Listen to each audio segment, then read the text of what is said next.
Hello and welcome. Today we're in the tier 9 French destroyer, the Mogador, and she is very similar to the Kleber in terms of stats and basically everything. There are only minor stat differences, and one is tier 9 and the other is tier 10. If you want to see the Mogador in port, then skip towards the end of the video, probably somewhere around the 13-14 minute mark it'll start. I'll go over the stats of the Mogador and then I'll make some comparisons to the Kleber, but basically Mogador is very similar, and honestly I believe as a result Mogador is just the better speed demon than the Kleber.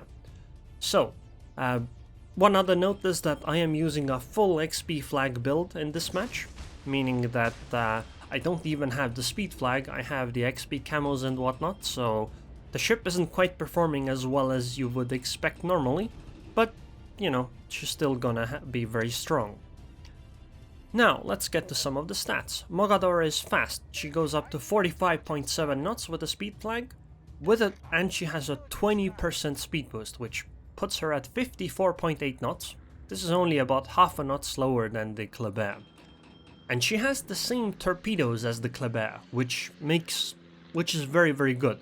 These are 8 km range, 1.4 km concealment, and they go 75 knots. These torpedoes are harder to dodge than Shimaka's F3s, as this Z-23 right in front of me is soon going to find out, because if she keeps pushing like that, she's gonna run into these torpedoes. And I have a reload booster which will massively boost my damage output. And obviously I can use speed boost to accelerate faster, as I just do. And oh! That reload booster wasn't even that useful. The Z-23 just went down from the torpedoes, so I guess we'll use the guns on the Akatsuki instead. And you can see the massive damage output. And there she goes. I think this might have actually been a double strike, except test ships just don't get they can't get a double strike or anything like that. But as you can see, she is very strong against destroyers. If you end up in a close range gunfight and she uses reload booster, you're fighting exactly the same as a Kleber. She has the same damage output and she has the same torpedoes. And because of that, it's very, very, very dangerous to do these kinds of things against the Mogador or the Kleber. And these torps are difficult to dodge, and they have very good firing angles, as you can see.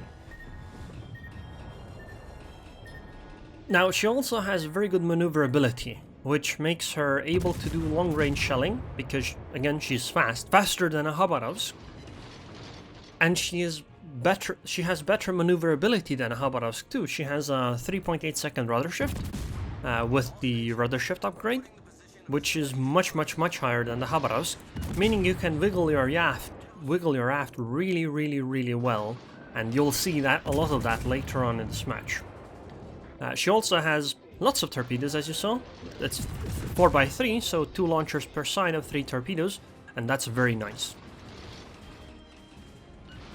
She also has good concealment, better than the Kleber, because Kleber's concealment was nerfed. Initially Kleber had 6.3 km concealment, but this was nerfed to 7 km.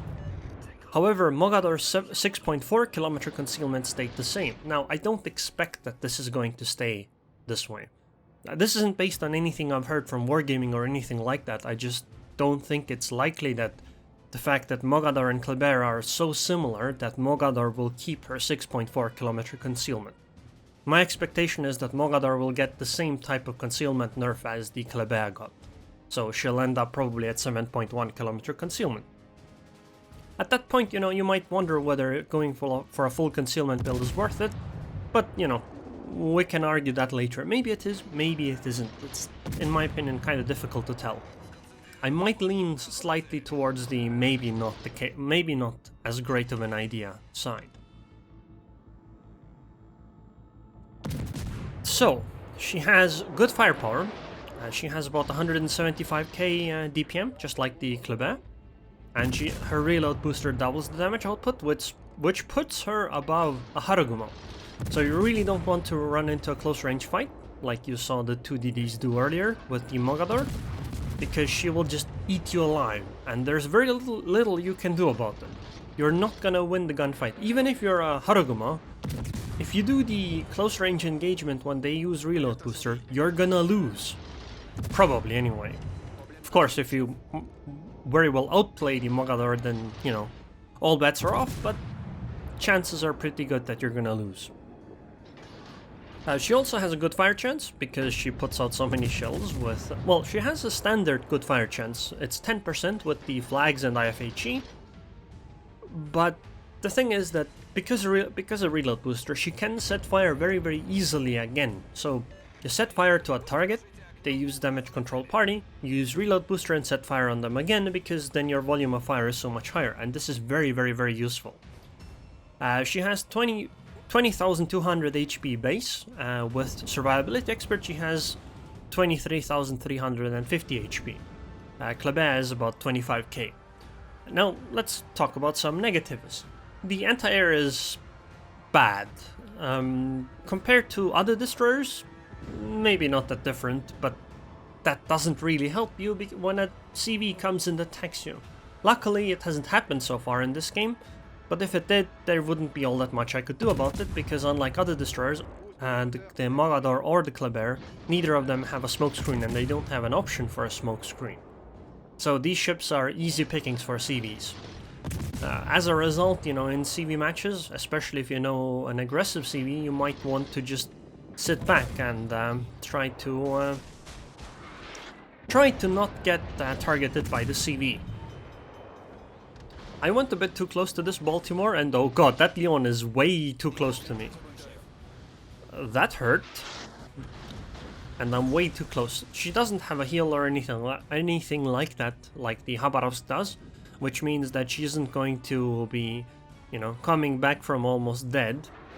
Hopefully those torpedoes that are very useful, as I mentioned multiple times, they will do some work, because they're difficult to detect, and they go only 1 knot slower than F3, so they're very difficult to dodge.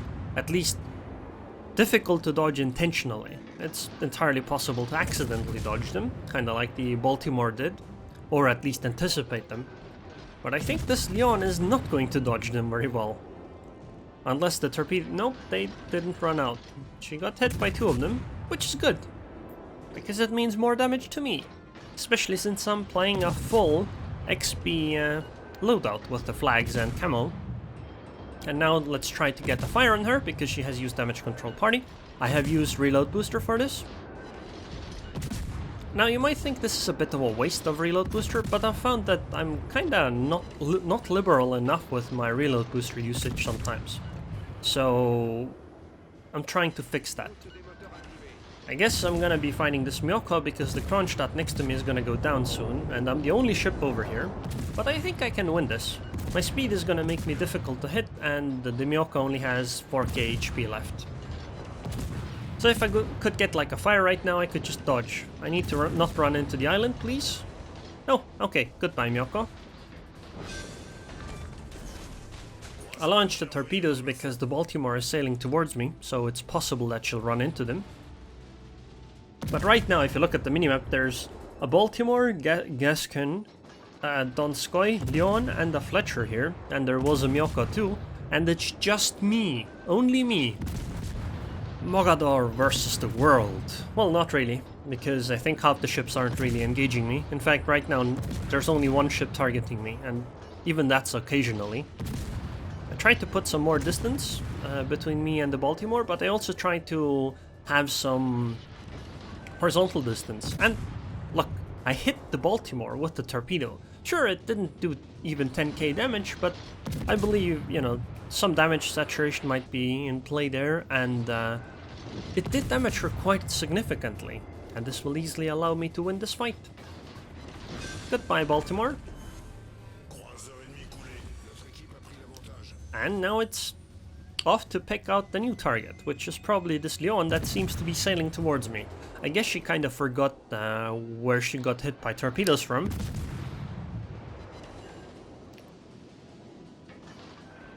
So, some mediocre stuff on the ship though. The 730 meter turning circle isn't actually that great for a destroyer. It's okay, but it's not great. A 3.8 second rudder shift with the rudder shift upgrade isn't great either. But again, it's also okay. Because she's certainly much more maneuverable than a Khabarovsk, but she isn't as maneuverable as some other destroyers are. Right now I'm focusing against the Donskoy because I already set the Leon on fire, so might as well pick a new target. Besides, maybe my torpedoes will wrap up, or will clean up the Leon. In that case, you know, shooting her would be kind of a waste.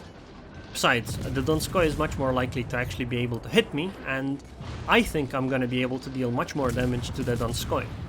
One complaint about the Kleber and the Leon is that, Kleber and the Mogador is that her rudder and engine tend to break quite often. And as a result, you know, you basically need, in my opinion, last stand. But for many people that's just, well, obviously you're gonna take that on any destroyer. Her guns are 139mm caliber, but they have standard HE pen, meaning that even with IFHE she cannot penetrate 32mm of armor. But she can penetrate 27. She gets up to 29mm of penetration. Unfortunately not 30, but you know, it's good enough. We got the Leon, so now it's time to try to finish off this Donskoy. I was rather hugging the border, but I think I'll be okay. I'm gonna launch some more torpedoes just in case I go down, but I think these torps are gonna just finish her. Goodbye Donskoy, and we damek on the two fires. So, 614 HP left, 613 more than necessary, and we have the next target right there, Gascon. Mogador is pretty strong, guys. She is pretty strong. Then again, it helps when half the enemy team doesn't shoot at me and the CV ignores me. Because look, they had a CV, and I say had because they don't have one anymore. And she did not harass me, which was very useful for me. Okay, let's dodge the Gascon shells. Yep, just turning in. Remember, one of the easiest ways to dodge, because the ship is so fast, just like a Khabarovsk, what you can do is, if you're going... What the way aim assist in this game works is, it predicts where your ship is going to be based on your current course and heading. So if you're turning, you know, it'll predict you turning. If you're going in a straight line, it'll predict you going in a straight line. And that's where the shells are going to be biased towards. So if you change your, you know, heading or speed or anything like that significantly enough, the shells are gonna miss. And this is why turning in helps so much, because it'll be a significant change from where the ship shells were predicted to be at and where the ship is going to be. Now it's possible to still get hit, but often you don't. And hey, I did 173k damage. I got 45,858 XP and 31,000 free XP. 46k XP, 31k free XP. I did sink 6 ships and I got 173k damage done. So I think I kinda deserve it, but still, that's kinda crazy. 2,573 base XP, it's actually not quite as high as I expected. I expected it to be higher, but you know, it is what it is. It was actually an amazing game, especially for one where I used all of the XP flags and whatnot. But I think part of it is because I fought ships that were lower tier than me. For example, Baltimore, Z-23, Myoko, Akatsuki, Gascon, these are all ships that are 1 tier lower than me.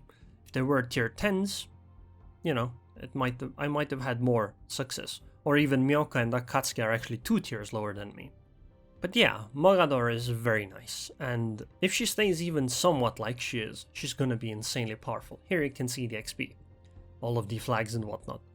81,653 Captain XP, 31k free XP, and 45,858 XP. Ship XP, sorry. That's ridiculous. You could get through like a tier 9 tech tree ship and like, what is this? 6 games? 7 games like this? That's insane. So, let's take a look at the Mogador in port. She's very similar to the Kleber in terms of looks and in terms of stats. First, let's take a look at her consumables. and then the upgrades and commander skills. She has a standard damage control party, 40-second reload, 5-second action time. I think it's a standard French destroyer main battery reload. At least it's the same as on the Kleber. Minus 50%, lasts for 15 seconds, 100-second reload time. She has a French destroyer speed boost, 270 seconds. This is with the plus 50% special upgrade, so it's 180-second normal, 90-second reload, and 20% boost. It has 3 charges. This is without Superintendent. Obviously, I go with the standard fully upgraded modules, so gunfire control system and the upgraded hull. Main arms, I take main arms modification 1 for the usual reason. We don't want their main batteries to break. In the second slot, I take the special engine boost modification 1, which increases the duration of engine boost by 50%. If you don't have this, I would take propulsion modification 1, because having your engine shut out is probably the worst part. You can still maneuver with last stand if your steering gears are broken, and steering gears tend to, in my opinion, break less often, or at least they don't seem to be as impactful. And so I think propulsion modification 1 is better. But even with last stand, your ship is gonna go 40 knots with a broken engine. Third slot, aiming systems modification. You could go for the AA guns upgrade, but I don't think the AA is that great, so I think that buffing the dispersion makes more sense. In the fourth slot, steering gears modification 2, because rudder shift is 3.8 seconds with it. It's worse without, and you don't have a smoke screen, so I don't think propulsion modification 2 actually makes as much sense, because you're not going to be stationary as often. Plus, you have a very strong speed boost, which, you know, kind of fulfills the role of propulsion modification. Damage control system modification 2 is just terrible on destroyer. Why would you ever take it on a destroyer? Fifth slot is concealment system modification, because your concealment is actually good, better than Kleber. 6.4 second, Kleber is 6.4 kilometers. I do expect that they're gonna nerf Mogador's concealment by the same magnitude as Kleber's, so it'll end up being, I believe, 7.1. Now, I have no basis on this, I'm simply guessing, so don't take this as fact. It's just that it makes no sense that Kleber and Mogador are basically the same ship. Kleber has 600 meters more range, 2k more HP, but 600 meters worse concealment, and 0.5 knots faster speed. Except they're tier 9 and 10. It makes no sense. It feels like if they're gonna have this kind of a trade-off, they should be the same tier. In fact, I think the 600 meters concealment might actually be better than most of the other changes on the Kleber, only putting Mogador slightly weaker as her. So I do think concealment is gonna change, and if they're ever going to nerf their other shift like they did with the Khabarovsk, that is massively increased the duration, or the duration of rudder shift time, then I think steering gears might be appropriate. But that's only if they're gonna do it. Right now, I don't think there's any point in taking this. And last slot, I go with main battery modification 1, because we want more Dakka. And more Dakka is, well, better, right? If Dakka doesn't solve all your problems, just use more Dakka. Now, you could also make the case for gunfire control system modification 2. 16% range is pretty useful. You're going to be very difficult to hit at those kind of ranges, but you're going to have some trouble hitting moving targets as well. It does make more sense to take it on this ship, because she has 13 kilometer range compared to Kleber, that has 13.6, but I don't think it's that great, to be honest. Commander skill-wise, I go with priority target, then I went last stand, then survivability expert, concealment expert, IFHE, then I would take expert marksman and BFT for the last slot. Now you could go with something else, for example demolition expert is pretty good, maybe if they nerf her range or, nerf her concealment, maybe you will do a Khabarovsk-like build. In that case you would take AFT obviously, and it will also be nice to have adrenaline rush, but I just couldn't fit it in. You might also go without expert marksman, but I wouldn't recommend it, because this ship's guns still fall under the 2.5 degrees per second rule on the skill, and with it you have 16.1 second turret traverse, so it wouldn't be good enough, I think, without it. And turret traverse can make a big difference in a knife fight, so I think it's very, very useful to have expert marksman. But yeah, this is the Mogador stats, and I think she's very, very good. And I would even say better than Kleber, just because she's tier 9 and gets better matchmaking as a result. Anyways, I hope you guys enjoyed this video. I would like to thank the patrons on Patreon. Thank you very much for your continued support. Per Tato, and I hope I'll see you guys next time.